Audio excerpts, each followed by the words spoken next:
কোনো ভুল না। আর আমার কাছে মেগাস্টার সুপারস্টার আমার হাজব্যান্ড সিয়াম আহমেদ। আমি হইলাম এই মেহেরপুরের 1 নম্বর হিরো সুজন শাহ। আমার চোখে ও আমার কাছে বেটার হতে পারতো এরকম কিছু মনে হয়নি।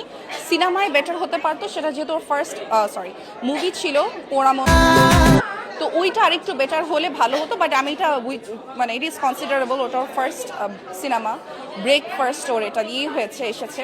তো আমার কাছে ওইটা মনে হয়েছে, বাট এটা তার মানে এটা যে খারাপ ছিল বা আমার চোখে খারাপ হয়ে গেছে, no, not at all.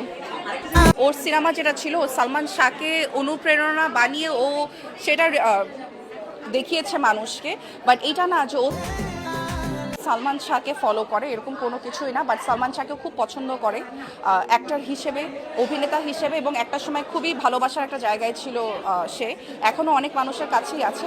But সিনেমায় যেটা করা হয়েছিল ওইখানে দেখানো হয়েছে যে ও সালমান শাহর ফ্যান, এ কারণে সালমান শাহর মতো করে ঘুরে বেড়ায়।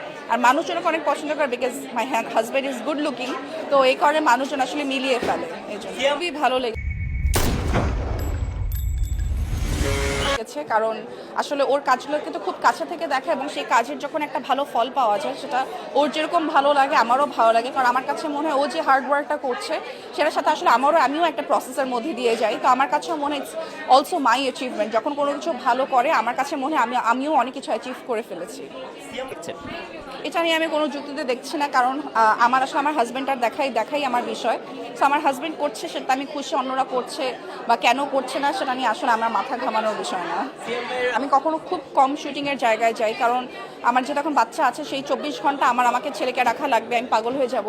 তো এরকম কারোর সময় আমার কাছে মনে হয় এর থেকে বাসায় থাকাই ভালো। আর ওগুলোতে কোনো আসলে ভেকেশন হয় না, সারাক্ষণ ও কাজে থাকবে বা কাজ থেকে আসার পরও টায়ার্ড থাকবে, সারাক্ষণ আমার বাচ্চাকে আমার দেখে রাখা লাগবে। It's a difficult job. 24 ঘন্টা যখন একটা মাকে দেখে রাখতে হয় আর আমি খুব অভ্যস্ত, আমার আম্মু, আমার শ্বশুর শাশুড়ি, আমার বোনরা, আমার আপুরা, তারা ওর সাথে ইনভলভ থাকে। সো ওর সাথে সারাদিন খেলতে হয়, ও কখনো 1 মিনিট ঘুমানো ছাড়াও 1 মিনিট বসে না। তো এটা আমার জন্য অনেক কঠিন একটা ব্যাপার। যদি ধরেন আমি মনে মনে সন্দেহ আমার হয়, আমি কি আপনাকে ক্যামেরায় তো বলবো না আমার সন্দেহ হয়, তার থেকেও বেশি দুষ্টামি করলাম, বাট আসলে আমার কখনোই সন্দেহ হয় না। এটা সন্দেহ হওয়াটা খুব অযৌক্তিক একটা জিনিস আমার কাছে মনে হয়। হাতের সব রান্না খুব পছন্দ করে, সব রান্না। আনফর্চুনেটলি ও ফিশ খায় না, এই কারণে আমার ফিশটা টেস্ট করতে পারে না, বাট ও আমার সব রান্না পছন্দ করে। অবশ্যই দেখবেন, হলে গিয়ে দেখবেন, কারণ এটা কিন্তু খুব ডিফারেন্ট একটা সিনেমা। নেগেটিভ রোল আসলে বলবো না, পজিটিভ রোলই নেগেটিভভাবে প্লে করা হয়েছে, পোট্রে করা হয়েছে। আর ওর যে লাভি ডাবি একটা চকলেট বয়, যে খুব লাভলি একটা ছেলে, নেক্সট ডোর টাইপ একটা ছেলেও, বাট সেই ক্যারেক্টার থেকে পুরা বের হয়ে ও একটু ডিফারেন্ট কাজ করেছে। তো অবশ্যই হলে যাবে, দেখবেন এই ঈদ উল ফিতরের রাক্ষস।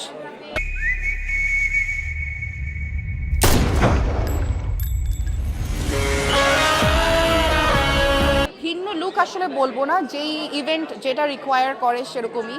আমি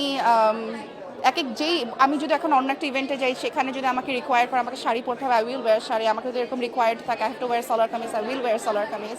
সো এই ইভেন্টের রিকোয়ারমেন্টই এটা ছিল যে you have to look a little different, so this is a little different for me. তো এটাই পড়েছি। কোনো ভুল আসলে আমার চোখে জিনিসটা কি, বিয়ে করা, সংসার করা, সব ভুল মেনে নিয়েই, আমার অনেক ভুল আছে, ওর অনেক ভুল আছে, মেনে নিয়েই করা। তো ওইটাকে আমি আসলে আর ভুল হিসাবে ধরি না, কারণ ওইটা মেনে নিয়েই একসাথে করা, তো ওইটা আমার কাছে ভুল না। আর আমার কাছে মেগাস্টার সুপারস্টার আমার হাজব্যান্ড সিয়াম আহমেদ।